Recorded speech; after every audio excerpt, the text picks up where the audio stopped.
आपका स्वागत है। आज सुनिए मुंशी प्रेमचंद की लिखी कहानी सुजान भगत। सीधे सादे किसान धन हाथ में आते ही धर्म और कीर्ति की ओर झुकते हैं। दिव्य समाज की भांति वे पहले अपने भोग विलास की ओर नहीं दौड़ते। सुजान की खेती में कई साल से कंचन बरस रहा था। मेहनत तो गांव के सभी किसान करते थे, पर सुजान के चंद्रमा बली थे। ऊसर में भी दाना छींट आता तो कुछ न कुछ पैदा हो जाता था। 3 वर्ष लगातार ऊख लगती गई। उधर गुड़ का भाव तेज था। कोई 2-2.5 हजार हाथ में आ गए। बस चित्त की वृत्ति धर्म की ओर झुक पड़ी। साधु संतों का आदर सत्कार होने लगा। द्वार पर धूनी जलने लगी। कानून गो इलाके में आते तो सुजान महतो के चौपाल में ठहरते। हल्के के हेड कांस्टेबल, थानेदार, शिक्षा विभाग के अफसर एक न एक उस चौपाल में पड़ा ही रहता। महतो मारे खुशी के फूले न समाते। उसके द्वार पर अब इतने बड़े बड़े हाकिम आकर ठहरते हैं। जिन हाकिमों के सामने उसका मुंह न खुलता था, उन्हीं की अब महतो महतो करते जबान सूखती थी। कभी कभी भजन भाव हो जाता। एक महात्मा ने डौल अच्छा देखा तो गांव में आसन जमा दिया। गांजे और चरस की बहार उड़ने लगी। एक ढोलक आई, मजीरे मंगाए गए, सत्संग होने लगा। ये सब सुजान के दम का जुलूस था। घर में सैरों दूध होता, मगर सुजान के कंठ तले एक बूंद भी जाने की कसम थी। कभी हाकिम लोग छकते, कभी महात्मा लोग। किसान को दूध घी से क्या मतलब, उसे रोटी और साग चाहिए। सुजान की नम्रता का अब पारावार न था। सबके सामने सिर झुकाए रहता। कहीं लोग यह न कहने लगें कि धन पाकर उसे घमंड हो गया है। गांव में कुल 3 कुएं थे। बहुत से खेतों में पानी न पहुंचता था। खेती मारी जाती थी। सुजान ने एक पक्का कुआं बनवा दिया। कुएं का विवाह हुआ, यज्ञ हुआ, ब्रह्मभोज हुआ। जिस दिन पहली बार पुर चला, सुजान को मानो चारों पदार्थ मिल गए। जो काम गांव में किसी ने न किया था, वह बाप दादा के पुण्य प्रताप से सुजान ने कर दिखाया। एक दिन गांव में गया कि यात्री आकर ठहरे। सुजान ही के द्वार पर उनका भोजन बना। सुजान के मन में भी गया करने की बहुत दिनों से इच्छा थी।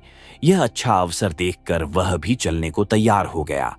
उसकी स्त्री बुलाकी ने कहा, अभी रहने दो, अगले साल चलेंगे। सुजान ने गंभीर भाव से कहा, अगले साल क्या होगा कौन जानता है। धर्म के काम में मीन मिख निकालना अच्छा नहीं। जिंदगानी का क्या भरोसा। बुलाकी हाथ खाली हो जाएगा। सुजान भगवान की इच्छा होगी तो फिर रुपए हो जाएंगे। उनके यहां किस बात की कमी है। बुलाकी इसका क्या जवाब देती। सत्कार्य में बाधा डालकर अपनी मुक्ति क्यों बिगाड़ती। प्रातकाल स्त्री और पुरुष गया करने चले। वहां से लौटे तो यज्ञ और ब्रह्मभोज की ठहरी। सारी बिरादरी निमंत्रित हुई। 11 गांवों में सुपारी बंटी। इस धूमधाम से कार्य हुआ कि चारों ओर वाह वाह मच गई। सब यही कहते थे कि भगवान धन दे तो दिल भी ऐसा दे। घमंड तो छू नहीं गया। अपने हाथ से पत्तल उठाता फिरता था। कुल का नाम जगा दिया। बेटा हो तो ऐसा हो। बाप मरा तो घर में भूनी भांग भी नहीं थी। अब लक्ष्मी घुटने तोड़ कर आ बैठी हैं। एक द्वेषी ने कहा, कहीं गड़ा हुआ धन पा गया है। इस पर चारों ओर से उस पर बौछारें पड़ने लगीं। हाँ, तुम्हारे बाप दादा जो खजाना छोड़ गए थे, यही उसके हाथ लग गया है। अरे भैया, यह धर्म की कमाई है। तुम भी तो छाती फाड़कर काम करते हो। क्यों ऐसी ऊख नहीं लगती, क्यों ऐसी फसल नहीं होती। भगवान आदमी का दिल देखते हैं। जो खर्च करता है उसी को देते हैं। सुजान महतो सुजान भगत हो गए। भक्तों के आचार विचार कुछ और होते हैं।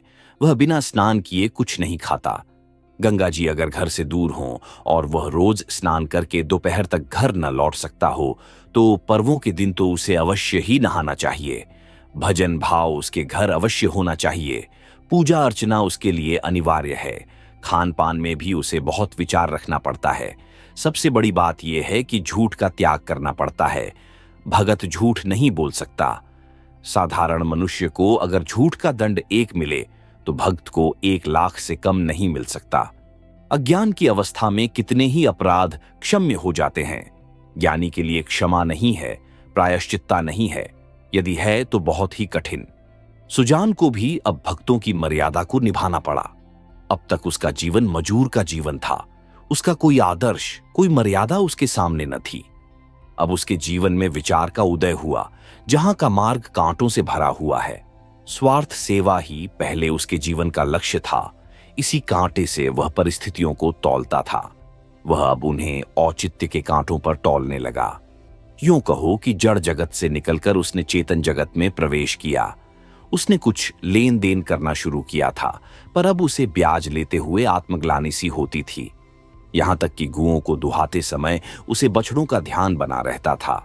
कहीं बछड़ा भूखा न रह जाए, नहीं तो उसका रोआंव दुखी होगा। वह गांव का मुखिया था। कितने ही मुकदमों में उसने झूठी शहादतें बनवाई थीं, कितनों से दौड़ लेकर मामले का रफा दफा करा दिया था। अब इन व्यापारों से उसे घृणा होती थी। झूठ और प्रपंच से कोसों दूर भागता था। पहले उसकी यह चेष्टा होती थी कि मजूरों से जितना काम लिया जा सके लो, और मजूरी जितनी कम दी जा सके दो। पर अब उसे मजूर के काम की कम, मजूरी की अधिक चिंता रहती थी। कहीं बेचारे मजूर का रुआंव न दुखी हो जाए। वह उसका वाक्यांश सा हो गया था, किसी का रुआंव न दुखी हो जाए। उसके दोनों जवान बेटे बात बात में उस पर फप्तियां कसते, यहां तक कि बुलाकी भी अब उसे कोरा भक्त समझने लगी थी, जिसे घर के भले बुरे से कोई प्रयोजन न था। चेतन जगत में आकर सुजान भगत कोरे भगत रह गए। सुजान के हाथों से धीरे धीरे अधिकार छीने जाने लगे।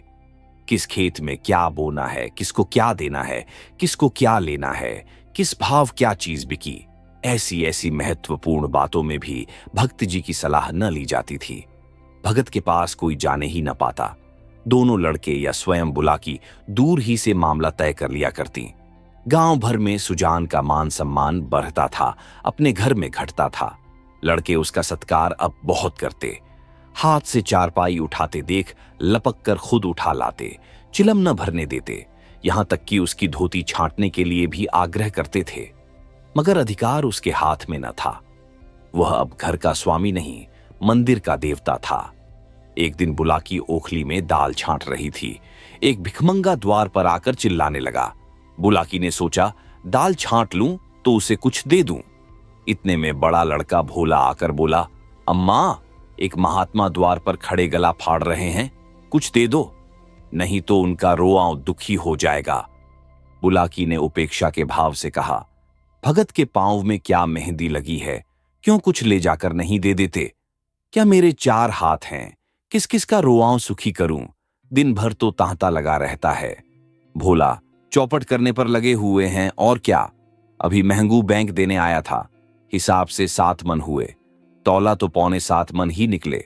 मैंने कहा 10 सेर और ला, तो आप बैठे बैठे कहते हैं अब इतनी दूर कहां जाएगा, भरपाई लिख दो, नहीं तो उसका रोआंव दुखी होगा। मैंने भरपाई नहीं लिखी, 10 सेर बाकी लिख दी। बुलाकी, बहुत अच्छा किया तुमने, बकने दिया करो। 10-5 दफे मुंह की खा जाएंगे तो आप ही बोलना छोड़ देंगे। भोला दिन भर एक न एक खुचड़ निकालते रहते हैं। 100 दफे कह दिया कि तुम घर गृहस्थी के मामले में न बोला करो, पर इनसे बिना बोले रहा ही नहीं जाता। बुलाकी, मैं जानती कि इनका यह हाल होगा तो गुरु मंत्र न लेने देती। भोला भगत क्या हुए कि दीन दुनिया दोनों से गए, सारा दिन पूजा पाठ में ही उड़ जाता है। अभी ऐसे बूढ़े नहीं हो गए कि कोई काम ही न कर सकें। बुलाकी ने आपत्ति की, भोला, ये तुम्हारा कुन्याय है। फावड़ा कुदाल अब उनसे नहीं हो सकता, लेकिन कुछ न कुछ तो करते ही रहते हैं। बैलों को सानी पानी देते हैं, गाय दुहाते हैं, और भी जो कुछ हो सकता है करते हैं। भिक्षुक अभी तक खड़ा चिल्ला रहा था।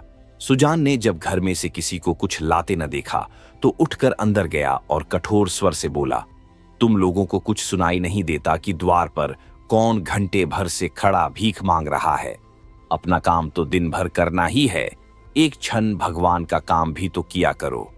बुलाकी, तुम तो भगवान का काम करने को बैठे ही हो, क्या घर भर भगवान ही का काम करेगा?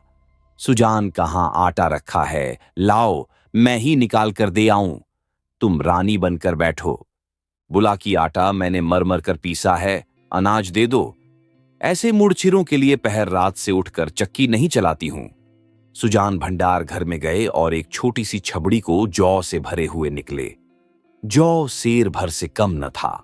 सुजान ने जानबूझकर केवल बुलाकी और भोला को चिढ़ाने के लिए भिक्षा परंपरा का उल्लंघन किया था।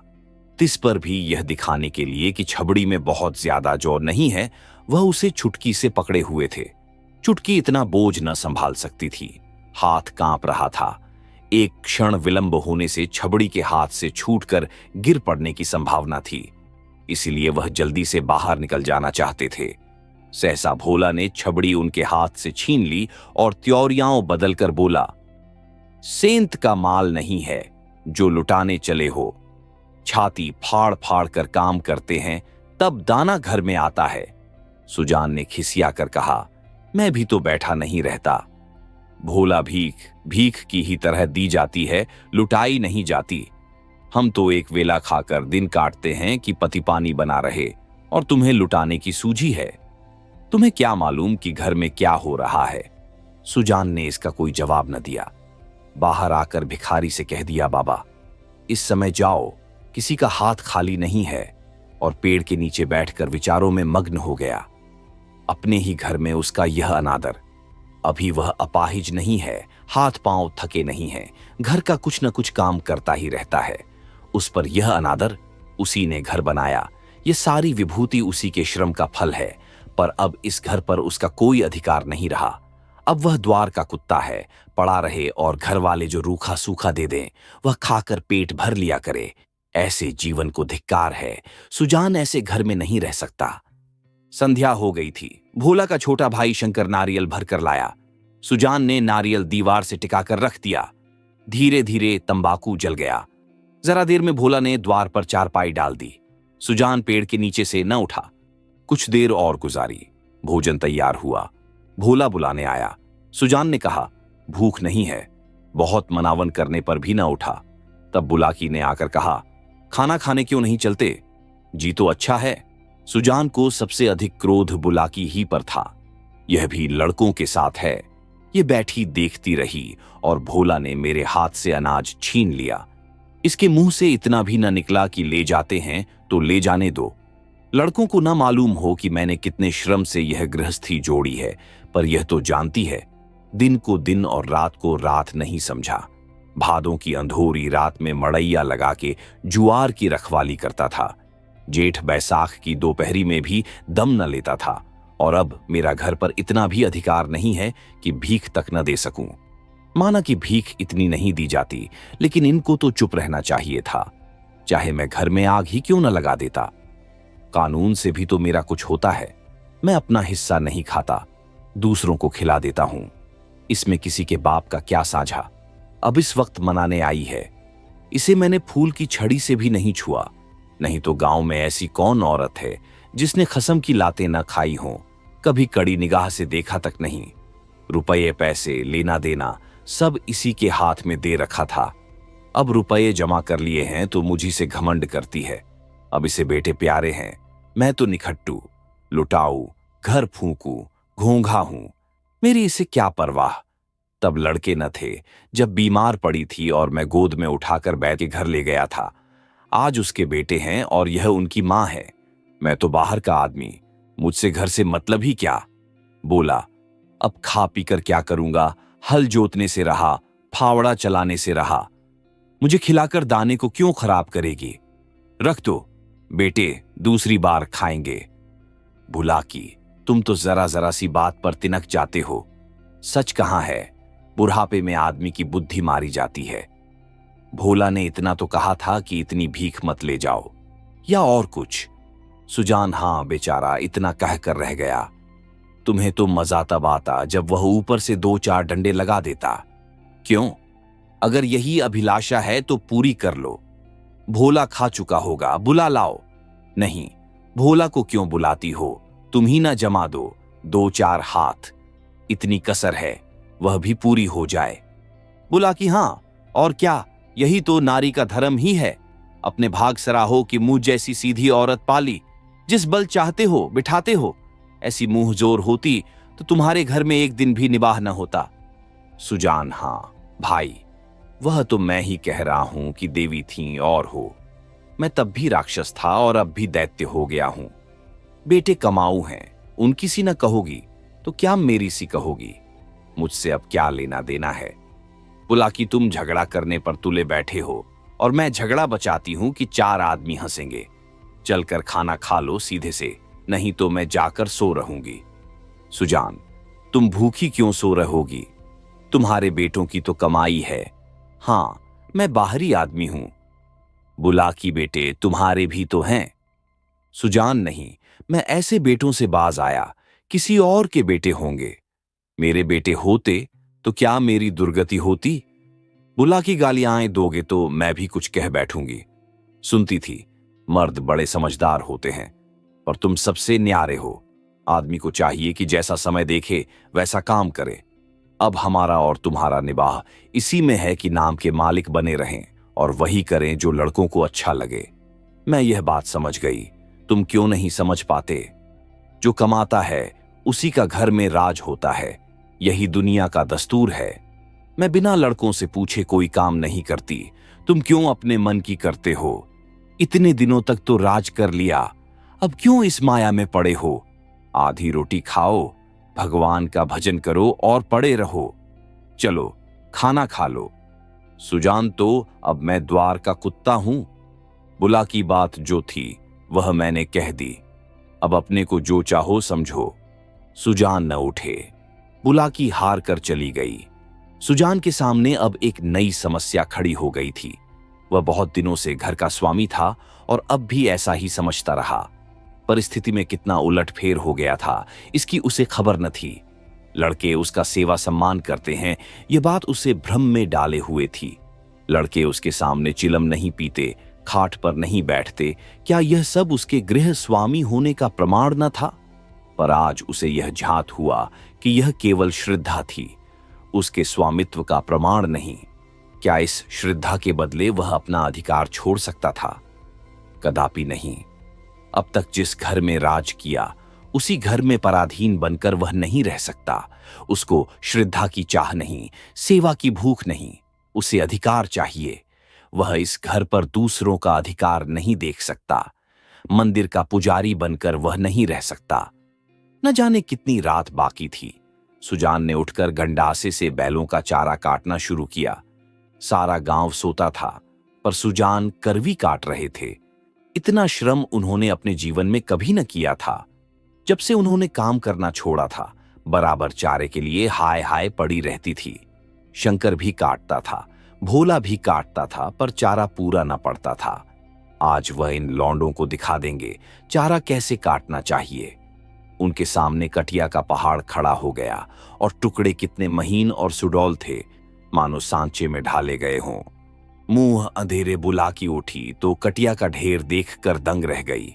बोली, क्या भोला आज रात भर कटिया ही काटता रह गया? कितना कहा कि बेटा जी से जहान है, पर मानता ही नहीं, रात को सोया ही नहीं। सुजान भगत ने ताने से कहा, वह सोता ही कब है, जब देखता हूं काम ही करता रहता है। ऐसा कमाऊ संसार में और कौन होगा? इतने में भोला आंखें मलता हुआ बाहर निकला। उसे भी यह ढेर देखकर आश्चर्य हुआ। मां से बोला, क्या शंकर आज बड़ी रात को उठा था? अम्मा, बुला कि वह तो पड़ा सो रहा है। मैंने तो समझा तुमने काटी होगी। भोला, मैं तो सवेरे उठ ही नहीं पाता। दिन भर चाहे जितना काम कर लूं, पर रात को मुझसे नहीं उठा जाता। बुला कि तो क्या तुम्हारे दादा ने काटी है? भोला, हां, मालूम तो होता है। रात भर सोए नहीं, मुझसे कल बड़ी भूल हुई। अरे, वह तो हल लेकर जा रहे हैं, जान देने पर उतारू हो गए हैं क्या? बुला की क्रोधी तो सदा के हैं, अब किसी की सुनेंगे थोड़े ही। भोला, शंकर को जगा दो, मैं भी जल्दी से मुंह हाथ धोकर हल ले जाऊं। जब और किसानों के साथ भोला हल लेकर खेत में पहुंचा तो सुजान आधा खेत जोत चुके थे। भोला ने चुपके से काम करना शुरू किया। सुजान से कुछ बोलने की उसकी हिम्मत न पड़ी। दोपहर हुआ, सभी किसानों ने हल छोड़ दिए, पर सुजान भगत अपने काम में मग्न है। भोला थक गया है, उसकी बार बार इच्छा होती है कि बैलों को खोल दे, मगर डर के मारे कुछ कह नहीं सकता। सबको आश्चर्य हो रहा है कि दादा कैसे इतनी मेहनत कर रहे हैं। आखिर डरते डरते बोला, दादा, अब तो दोपहर हो गया, हल खोल देना। सुजान, हां, खोल दो। तुम बैलों को लेकर चलो, मैं दौड़ फेंक कर आता हूं। भोला, मैं संझा को दौड़ फेंक दूंगा। सुजान, तुम क्या फेंक दोगे? देखते नहीं हो खेत कटोरे की तरह गहरा हो गया है, तभी तो बीच में पानी जम जाता है। इस गोइंड के खेत में 20 मन का बीघा होता था, तुम लोगों ने इसका सत्यानाश कर दिया। बैल खोल दिए गए। भोला बैलों को लेकर घर चला, पर सुजान दौड़ फेंकते रहे। आधा घंटे के बाद दौड़ फेंक कर वह घर आए, मगर थकान का नाम न था। नहा खाकर आराम करने के बदले उन्होंने बैलों को सहलाना शुरू किया। उनकी पीठ पर हाथ फेरा, उनके पैर मले, पूंछ सहलाई। बैलों की पूंछें खड़ी थीं। सुजान की गोद में सिर रखे उन्हें अकथनीय सुख मिल रहा था।